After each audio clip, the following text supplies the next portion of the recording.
Olá, espero que estejam todos bem. Eu sou a professora Patrícia.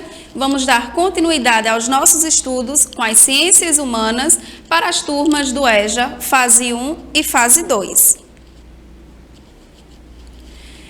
Para começarmos a nossa aula de hoje, vamos lembrar do nosso desafio da aula passada.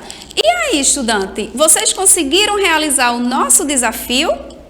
Muito bem! Espero que todos tenham respondido, né? E aí, no desafio, foi proposto que vocês comparassem, né, os tipos de paisagens que foi estudado com o poema O Bicho, de Manuel Bandeira. E vocês conseguiram encontrar algo comparado a esses dois momentos?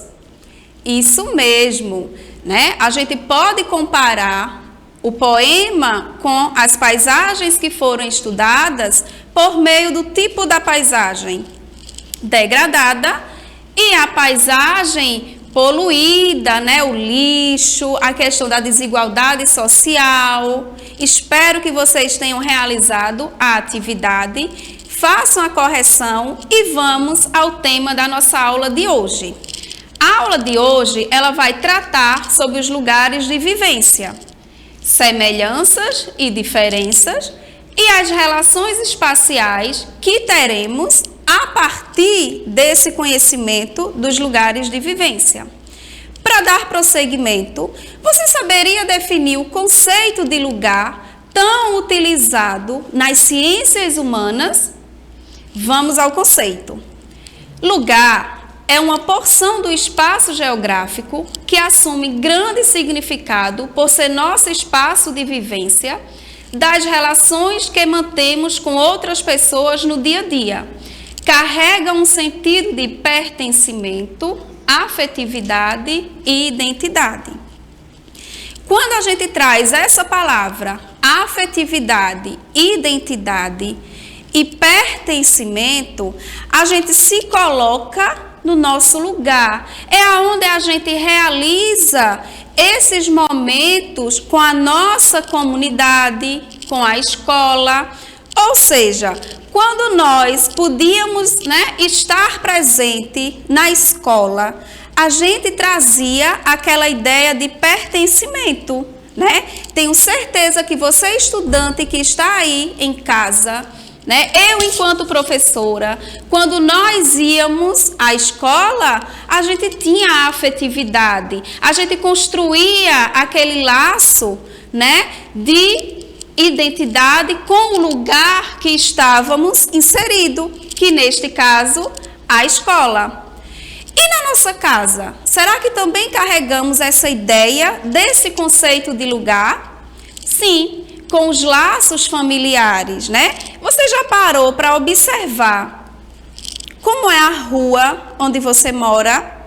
Se é uma rua movimentada, se é uma rua pouco movimentada, se apresenta um fluxo de veículo muito grande, de pessoas. Ou seja, essa ideia de lugar parte dessa relação que a gente vai ter entre aquele ambiente que estamos inseridos e entre as relações que vamos construir ao longo da nossa vivência.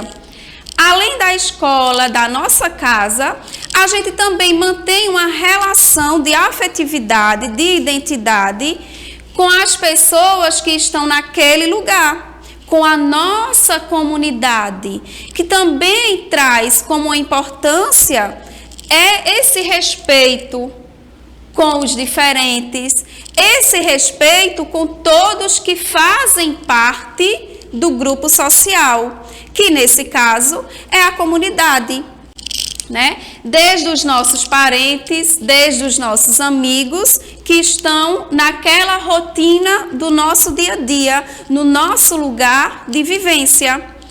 Além da comunidade, o nosso bairro, né? É quando a gente passa a olhar além da nossa casa. É quando a gente passa a criar esse laço de afetividade com aquelas pessoas que estão além do muro da nossa casa. Estão onde? No bairro, né? Nas ruas, transitando, que parte mais uma vez dessa ideia de respeito, afetividade e identidade, certo? Mas aí, para a gente tomar esse conhecimento, é importante a gente destacar duas maneiras que possamos caracterizar um determinado lugar. Esse lugar ele pode ser de maneira direta, e aí quando a gente realiza uma viagem, né, que a gente vai observando tudo que está ali ao nosso redor, a gente está criando, né, aquela imagem, aquela visão do nosso lugar, ou do lugar que estamos indo viajar. A gente também pode trazer essa ideia de lugar de uma maneira indireta. E aí, como eu sei que vocês adoram ler, né? Seja um livro didático, seja um livro paradidático, é por meio dessa leitura que a gente também pode conhecer outros lugares de vivência.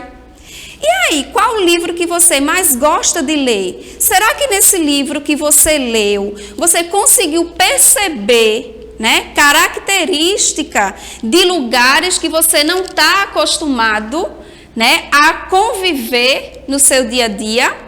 Pois bem, a leitura nos ajuda a conhecer outros lugares. Uma outra forma, né, da gente também conhecer esses outros lugares de vivência é por meio do computador, né? A internet, o celular, que hoje está tão apropriado, né, no nosso dia a dia. E aí, por meio desses recursos tecnológicos, a gente também pode viajar, conhecer novas culturas, novas etnias, conhecer novas maneiras com que outros povos de outras nacionalidades, de outras culturas, têm no seu cotidiano. E aí a gente passa a perceber essas particularidades de cada grupo social. Então, tudo isso a gente consegue por meio de quê? Por meio do lugar, por meio da vivência, por meio desse conhecimento, de rebuscar novos grupos sociais. As pessoas não vivem isoladas, né? Ou seja, a gente não é uma ilha. A gente vive comunicando-se com o outro, com o próximo, né? Com as pessoas que estão no nosso círculo de convivência. E aí, por essa comunicação, a gente também vai partir da ideia de que é necessário termos esse respeito com os diversos grupos étnicos que estão no nosso cotidiano, que estão no nosso meio, né, de cultura, de vivência.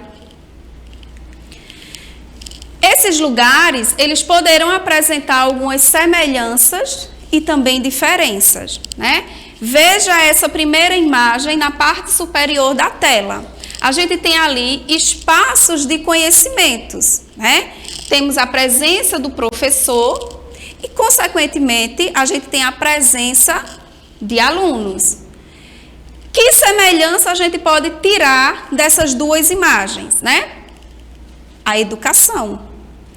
A transmissão do conhecimento, né? Ou a troca de conhecimento, seja na aula presencial ou na aula online, como estamos hoje aqui, né? Nessa troca de conhecimento. Qual a diferença? Uma é presencial e a outra de forma remotamente.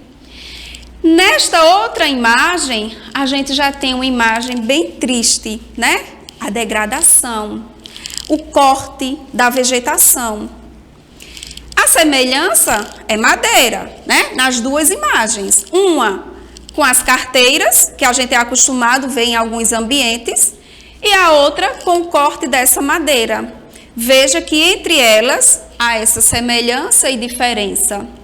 Mas também a gente observa essa semelhança e diferença a partir das moradias.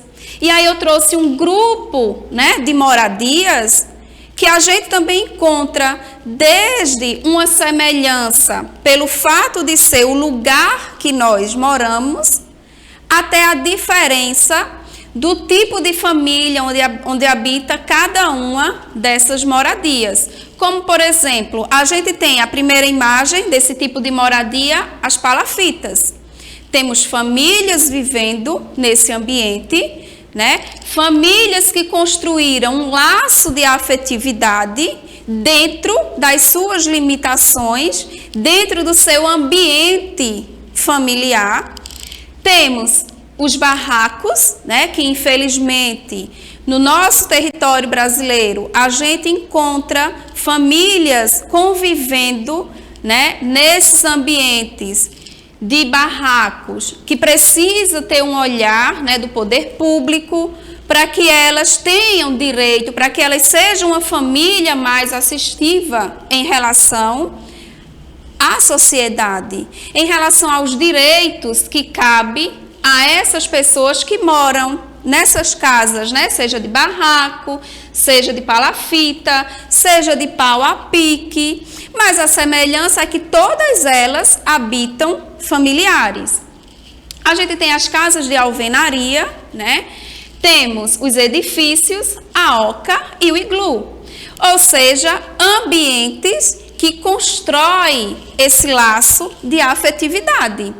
Mas e aí? Para a gente circular nesses lugares, para a gente desfrutar de todo esse conhecimento, né, que está constituído ou construído na sociedade, é importante a gente frisar o que a ciência humana ela nos ensina, que é essa relação espacial. Você já parou para pensar, né, quando alguém chega para você e pede alguma informação de como chegar, por exemplo, ao centro de Paulista? Será que você consegue dar essa informação tomando os conhecimentos das ciências humanas? Vamos lá conhecer um pouquinho dessa relação espacial? Essa primeira imagem, né, ela mostra grupos de adolescentes conversando, né, onde a primeira, ela diz o seguinte: sou a Clarice, moro ao lado do banco. Se a gente não tivesse essa noção de espacialidade, a gente ia ficar meio que perdido, né? Mas, ó, ela tomou como um ponto de referência ali o banco. Então, ela mora ao lado do banco. Quem está do lado do banco? A casa azul. Depois, a outra garotinha fala: sou a Lara, moro na casa rosa, em frente à escola. Ou seja, eu vou pegar o ponto de referência escola e vou ver a casa rosa que está na frente da escola, tá? A casa rosa está ali, bem no início da imagem. E o rapaz, ele diz o seguinte: sou o João, moro atrás do posto de saúde. Vamos localizar o posto de saúde? Muito bem, o posto de saúde está bem ali e ele mora, ó, atrás, ou seja, também uma casinha azul. Então, veja como é importante essa ideia de frente, do lado, atrás. E para isto, a gente precisa ter a observação. Seja uma observação direta no próprio lugar, né? Ou seja, eu estou aqui observando todo esse espaço que eu tenho aqui, né? Ou seja, eu estou no local, eu estou vendo tudo que está ao meu redor. Você que está em casa também vai ter esta percepção, ou de forma indireta, por meio da fotografia. Quando a gente está ali, né, tirando fotos, a gente vai ter essa percepção dos lugares de uma forma indireta, por meio da imagem. E aí, como eu sei que vocês também gostam, né, de tirar fotos ou desenhar, dependendo de uma atividade que o professor lá de português, de matemática, venham a passar para vocês, né, seja ela por meio dessa visão, a gente também pode ter a visão de frente, a visão oblíqua e a visão vertical. A visão de frente é esta visão que eu estou tendo para vocês, estudantes de casa. A visão oblíqua é essa que eu estou tendo aqui, por exemplo, para o chaminézinho, que está aqui, ó. Então, eu vou ter uma visão oblíqua ou a visão vertical, que é como se eu pegasse, por exemplo, uma máquina ou meu celular para tirar uma foto e eu fizesse esse movimento aqui, ó, de uma visão oblíqua, de uma visão vertical, certo? E aí, como a gente sabe, né, que para ter noção de onde um determinado objeto ele se encontra, é importante a gente destacar, ó, o referencial. Com o referencial, ele vai ajudar a gente a se deslocar, tá? Também é importante a gente ter conhecimento das rosas dos ventos, ou seja, por meio dos pontos cardeais, colaterais, subcolaterais, né? O norte, o sul, o leste e o oeste, né? Como ponto cardeal. E, por exemplo, eu vou tomar o referencial aqui como se fosse a calculadora, tá? Vocês estão vendo ali na imagem. Quem está ao norte da calculadora, por exemplo, eu vou ter o grampeador. Quem está ao sul? Os livros, tá? Então, é importante a gente ter essa noção de orientação para que a gente possa, né, a partir do momento de pegar um mapa, a gente conseguir fazer a leitura correta desse mapa. E você, consegue fazer essa leitura correta? Vamos aqui para essa história. Você sabe ler um mapa? Claro. Se você for visitar o seu amigo no Brasil, precisará de um mapa. Sou bom em leitura de mapa, só que não sei o que significa estes pontinhos, cores, linhas, quadrados, números e nomes. Oxi! Já pensou? Ele não sabe o que são os pontinhos, as cores, as linhas. Então, vamos explicar, tá? Então, quando a gente pega, né, um mapa, é importante a gente ter noção do que está representado nesses mapas, né? Ou nas imagens, seja os mapas físicos ou os mapas humanos. E a ciência que vai ajudar a gente a fazer essa leitura, né, é a cartografia, que é a ciência que se dedica à representação e à comunicação de informação espacial por meio do mapa. E aí é importante destacar alguns elementos principais do mapa, como o título, né, que traz a informação do que o mapa está tratando, a escala, que vai representar quantas vezes essa imagem ela foi reduzida do real. A gente vai ter a orientação, né, com os pontos cardeais, o norte, o sul, o leste e o oeste. A gente vai ter a fonte, que vem o ano, vem a pessoa que confeccionou o mapa.